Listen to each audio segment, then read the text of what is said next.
Karon no atong ibaw-an ang usa gyud kanang birthday ni Jesus Christ, December 25 bagid.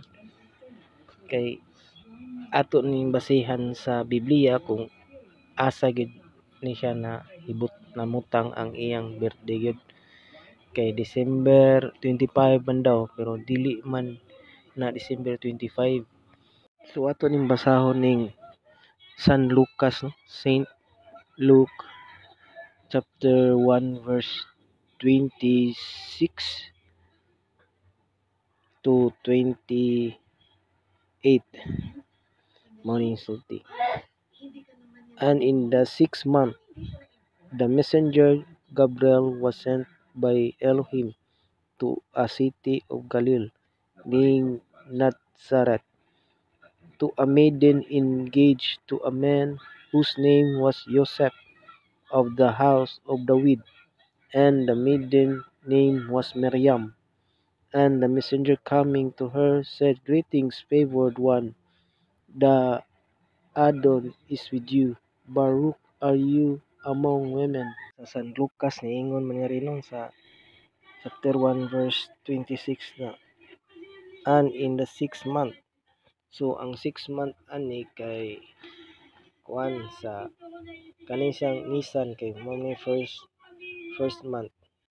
Na ang second month kay Iyar, na third Sivan, na fourth Tammuz, na ang 5 kay Av, na ang 6 mo Ilul. So mao ni siya ang pag-count ani kay ang Angel Gabriel kay niduaw man ni Miriam sa Ilul sa 6th month. So kana mo count ka ana og kuan kanang 9 months. So imo nang counton siya.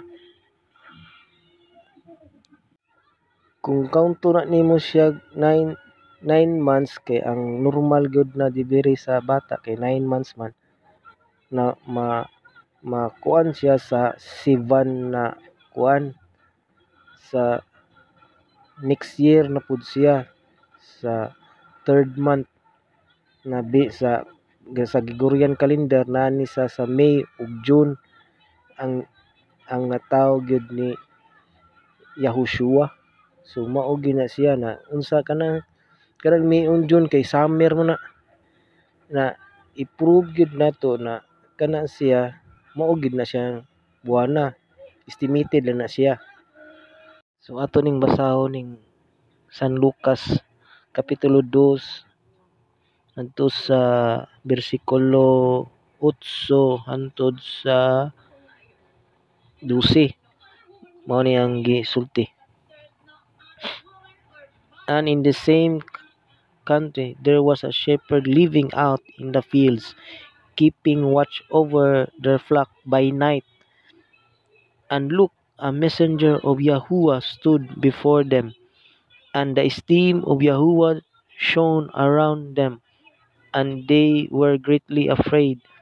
And the messenger said to them, "Do not be afraid, for look, I bring you good news of great joy, which shall be to all people, because there was born to you today in the city of David a Savior who is Hamashiach the Adon. And this is the sign to you: you shall find an infant wrapped up, lying in feeding trough." Kani siya makita mo ning picture. Mo ning picture sa Jerusalem na kung December. So ang kana yung mga shepherd di gyud na mogawas gabi kay tugnaw man. Kasagaran mogawas na sila during summer gyud na. So sakto gyud ni ang atong estimated na kanang time frame ba sa pag kuan sa ni Yahushua ba pagkatao kay ang mga shepherd kay nang gawas man kay ilang panggawas ang ilang mga binuhi ba base sa San Lucas chapter 2 verse 8 na ngadto nakita gid nato na nagtuwa ang shepherd ni naggawas gud sila gabi Di man pwede mugawas ang shepherd kanang tingtugnaw. Pareha ng December na mga snow. Busa kini lang atong yung tanaw no na makita gyud nang tilud-anay gyud ba na birth gyud ba ni Yahushua.